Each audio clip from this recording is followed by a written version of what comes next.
Hello and welcome to Video Revealed. I'm Colin Smith. Let's have a look at the Monogram Creative Console.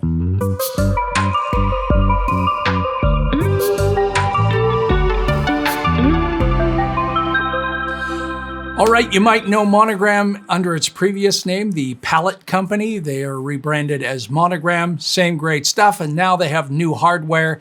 And I've been working with this hardware for a while. I'll show you my setup.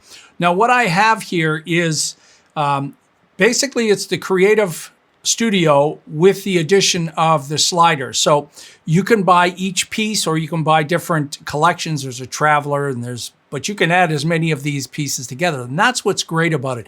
It's modular. I'm going to show you putting it together when we're done the tutorial. Now, this works with anything. I'm going to show you how it works with Premiere Pro, but you can use this with anything. A really popular program for this is Lightroom. Why? Well, because there's dials and sliders all over Lightroom, and photographers love to be able to use the dials. It just gives you more of a connection to your computer as a human. Instead of grabbing a mouse, you're grabbing a dial. It's also, you can use it for keyboard shortcuts. So if it doesn't have built-in settings for the app you're using, you can just be triggering the same keyboard shortcuts you would do. We're going to do a combination of keyboard shortcuts and Premiere Pro programming.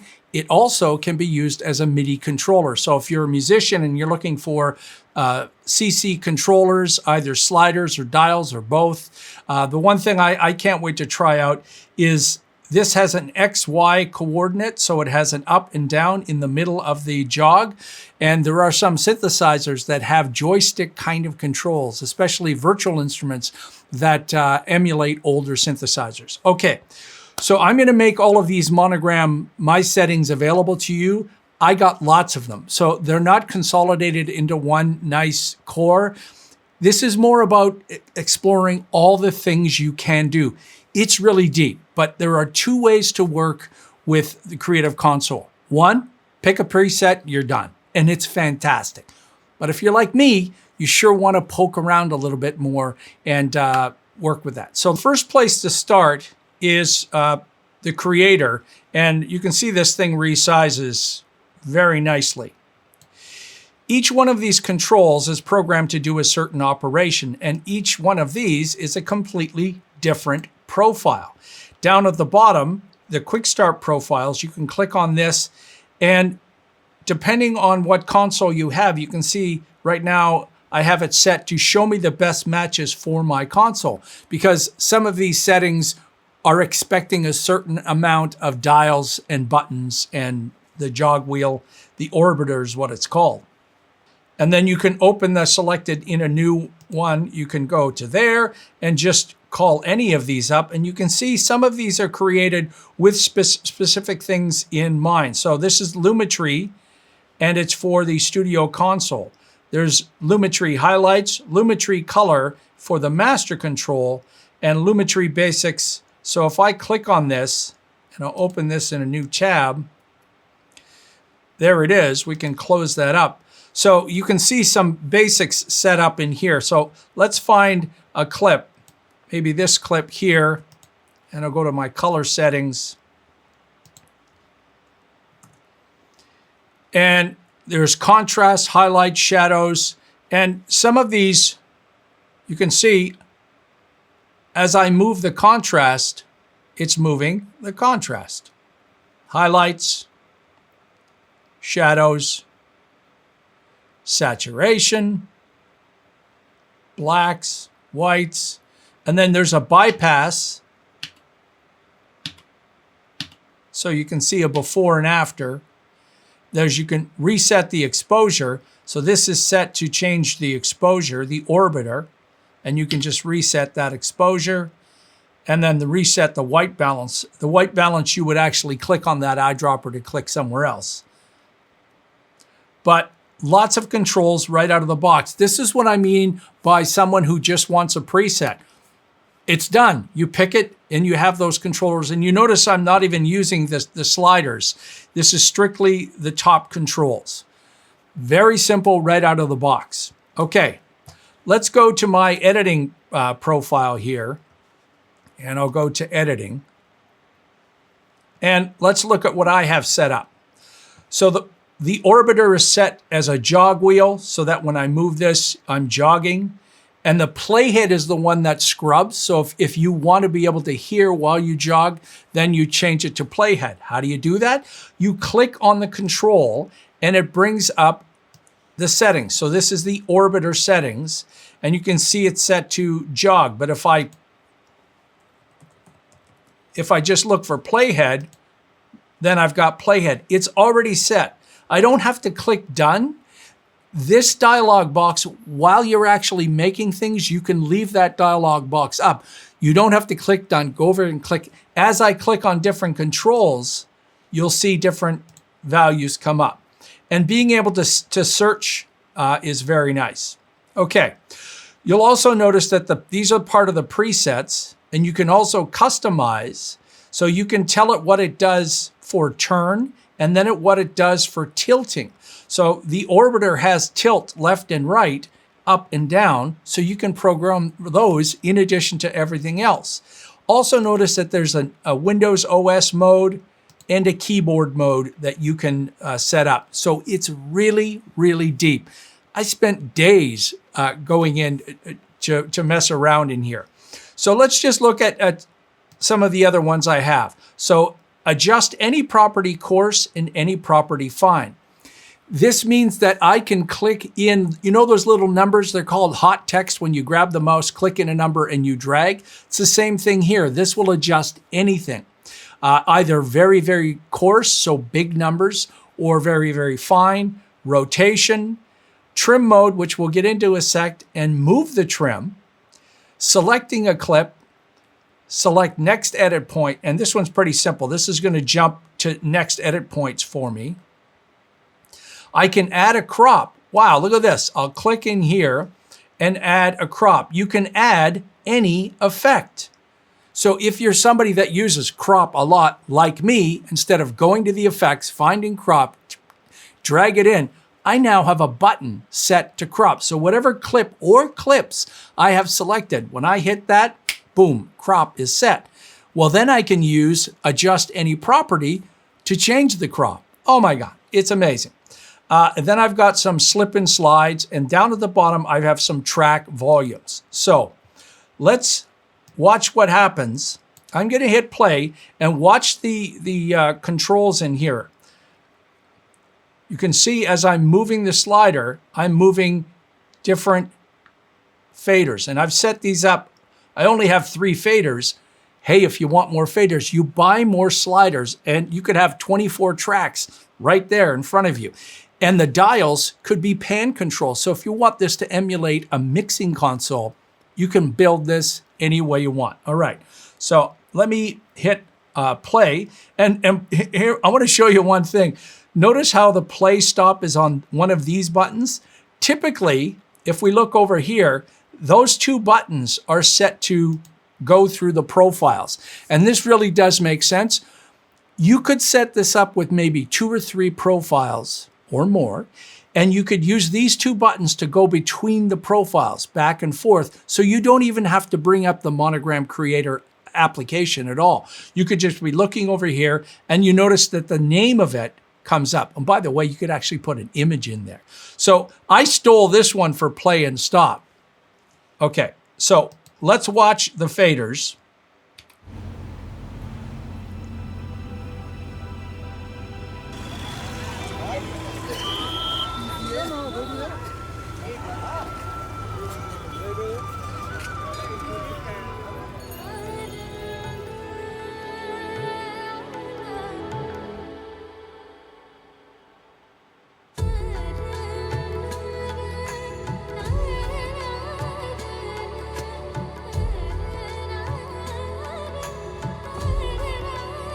All right, so what I want to do, actually, let me rearrange this because I want to show you how I'm going to write information. I'm going to write automation into this particular part right here. And let me just make this a little smaller and make this bigger. What I have to do to see the automation is I have to turn on track keyframes. By default, and I've got a whole tutorial about automation. By default, these are clip keyframes, so you'll write the automation, but you won't see it. So you have to open this up wide enough and then click, go to track, volume. And you can see a straight line in here. So I'm going to be changing 5. And I'm going to set this to right. And I'm going to move it down, and I'll hit play.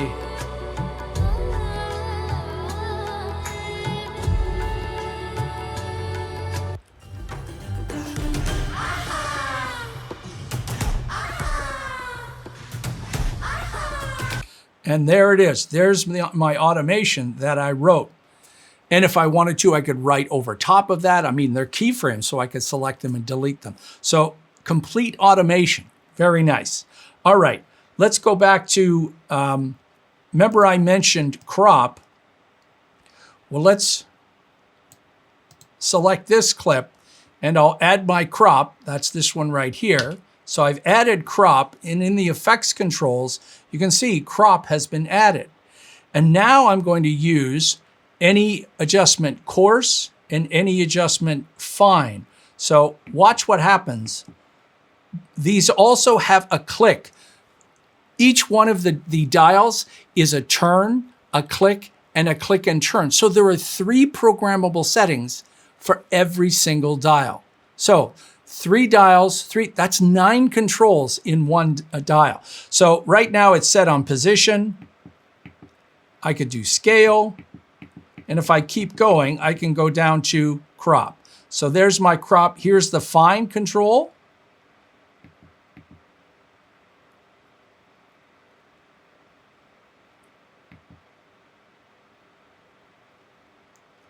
And now I could go back up to the top and change the position, coarse or fine. Scale that down. And if I had a keyframe made, which I could have a button to add a keyframe, I've now cropped this in. So imagine if you always had crop and scale and position. By the way, I could have 3 of these sliders as X, Y, and position and rotation. So I'm rotating this at the same time. Now, the one thing I want to show you that's important is, I think I already changed this. I didn't. But notice that there's a sensitivity. Some of these controls, you're pushing Premiere Pro to be controlled remotely, too fast. So if you see some kind of control, maybe it's something on the timeline where if you turn it, it's not as fast, turn the sensitivity down because you're sending way too much information to Premiere Pro. And of course, you could completely change the color of these. So you can see I'm changing the color right there. Okay. All right, let's talk about trim mode and how that works. So I'm going to go to this clip here, and I've set this up as select top clip. So look at that. I've selected the top clip, and I could do things to that if I wanted to. But what I wanted to do was see how I could control a trim point, because doing it with a mouse, not very accurate. Doing that with numbers is very accurate, but it doesn't allow you to shift things around. So I have set this up to trim mode, and watch this. It's going to jump to the closest trim mode. And oh, you know what? Let me get rid of crop on that previous clip because you can't really see. All right, so let's do that again. Trim mode. And what you'll notice is that I can cycle through my trim modes. That's ripple trim the other way, trim the other way, and a rolling edit. So once I have the right trim mode selected, I can change that trim mode. And when I'm in trim mode at the top, I can actually see that.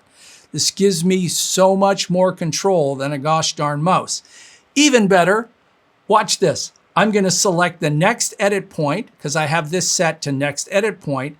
It's going to jump to the next edit point, keep the control, and now I'm doing a rolling edit there, or a ripple edit, or a ripple edit the other way, or just a standard trim if I want. That is so much nicer than using a mouse, and especially if you've got a secondary display, then you're looking at a big trim monitor display and you're whipping these dials around. So maybe you just want 3 buttons, 3 dials, and they're a trim mode for yourself. Oh my goodness. All right, let's keep going. Now this one I want to show you slipping and sliding. And here's an animation of what slipping is.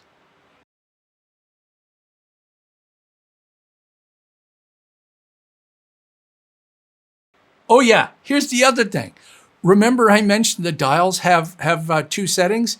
Well, the buttons have 2 settings, but wait a minute, it's either on or off. It's on or on and hold. So watch this, I have press and hold set to deselect.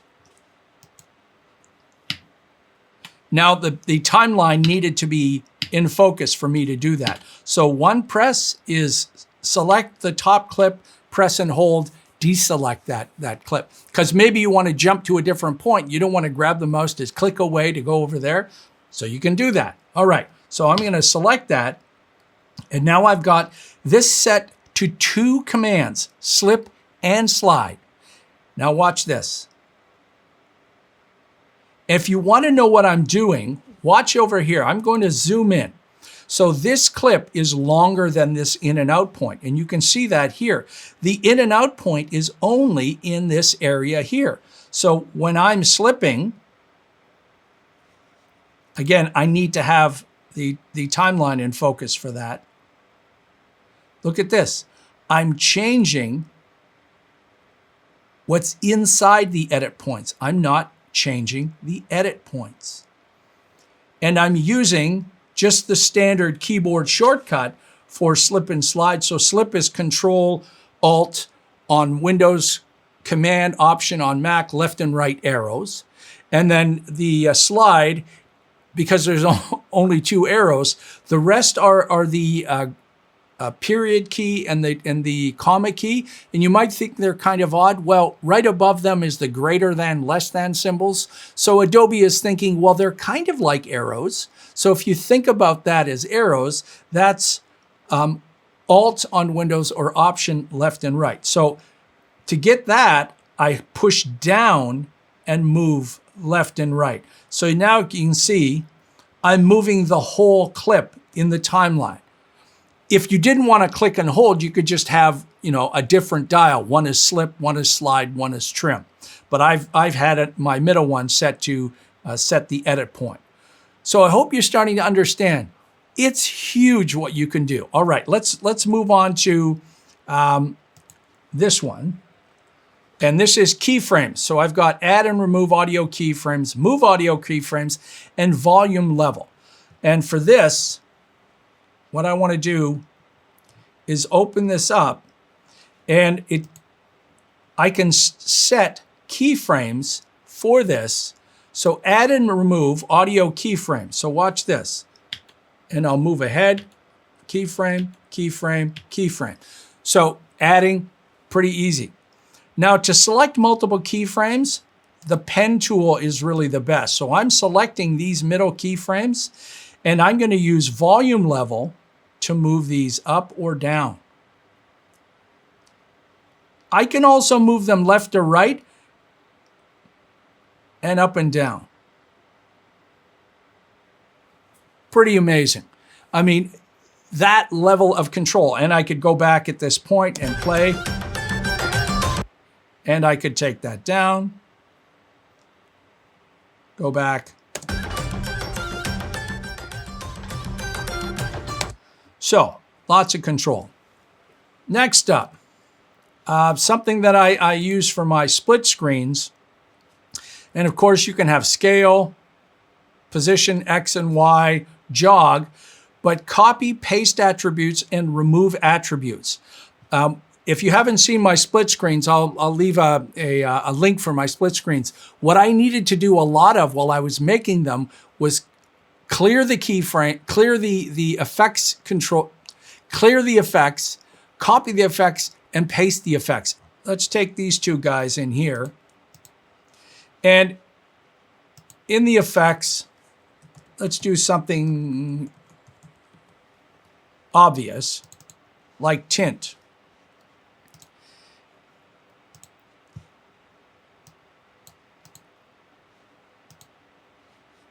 Okay, so obviously that one and that one are different. So I can copy this one. So that's what this is set to do. Copy. Oop. I forgot I didn't have my select keyframe. All right. So typically when you paste attributes,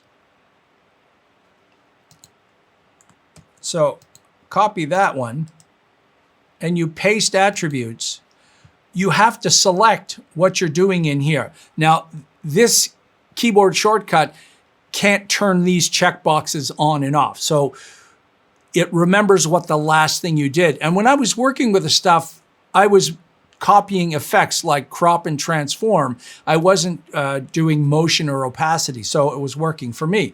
So typically you would have to do the keyboard shortcut, pick, and then paste. But watch this. I'm just going to paste attributes right there. And it pasted attributes. Copy, paste attributes. And instantly it's done. So much easier. Oh yeah. And let me show you another one. This one is going to blow your mind. Watch this. Let's select all of these and we'll add a default transition. Control D on Windows, Command D on Mac is a crossfade on everything. So boom. Now I've got crossfades happening on each one of these. Okay? All right, great. And then someone comes along and says, can you remove all the transitions? Oh, sweet mama, no. If you've got a complex timeline, like a slideshow, you've got to click and delete each one. Or do you? Okay, so let's just create a new profile. And I'll pick Premiere Pro. And I'm just going to leave it blank. And watch this. I'll click here and I'll search for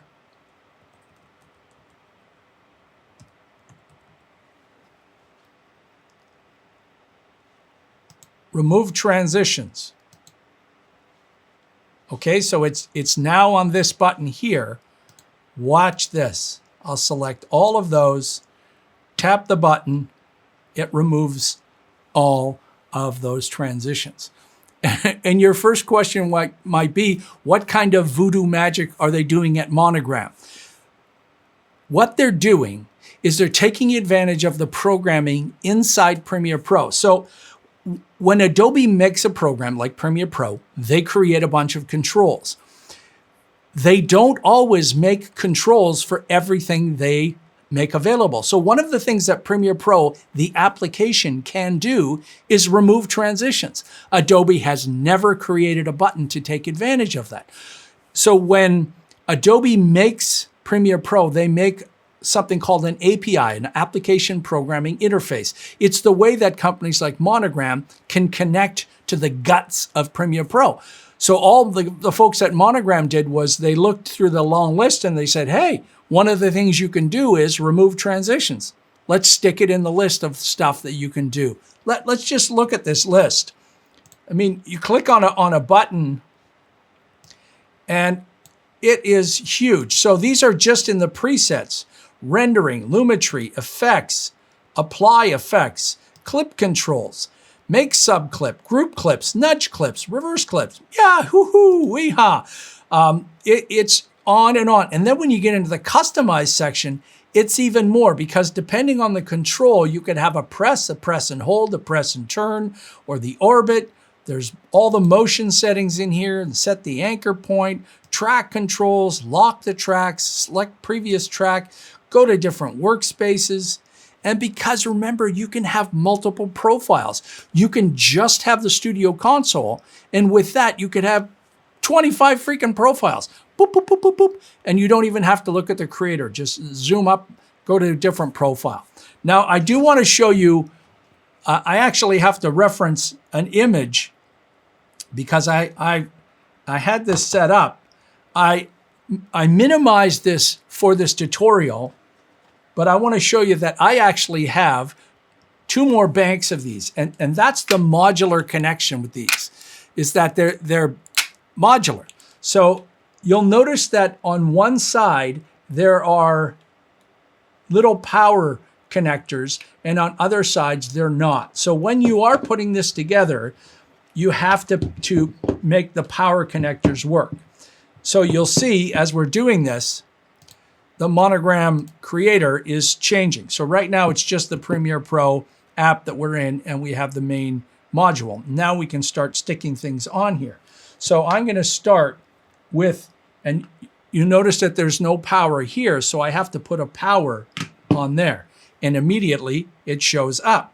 And then on the other side, underneath that, I'm going to put 2, 3 of the buttons.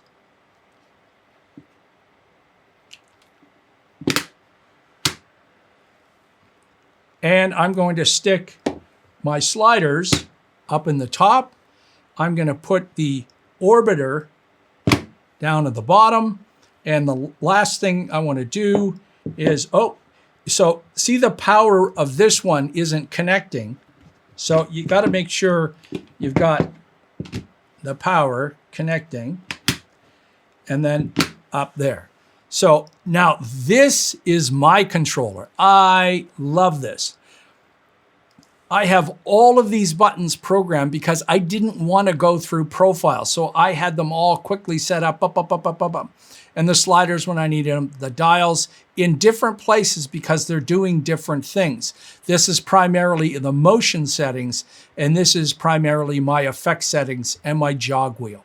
The last thing I want to show you is this button right here is Rotate Kit. And when you click on it, the whole thing rotates. And if you're wondering, why would you want to rotate that? Well, sometimes when you're putting things together and you have to have a power connector, you'll put it together and you realize I can't get it to work because I need a power connector on that side when it's on that side. So you can configure it any way you want. And if it's upside down or 180 degrees this way, you can flip it. And this will change to be the right orientation. The bottom line is you can create any number of layouts for this. They're modular. They connect together. The build quality is fan-freaking-tastic. I just love it. I think, you know, the material they've used, the sensitivity of this is beautiful. I can easily go 1 frame at a time, or I can jump ahead, jump back. It's so nice. The dials are good. The pushing is good. These guys, everything about this is well thought out. I was actually way early in the scene when Monogram was working on this because they don't live too far away from me.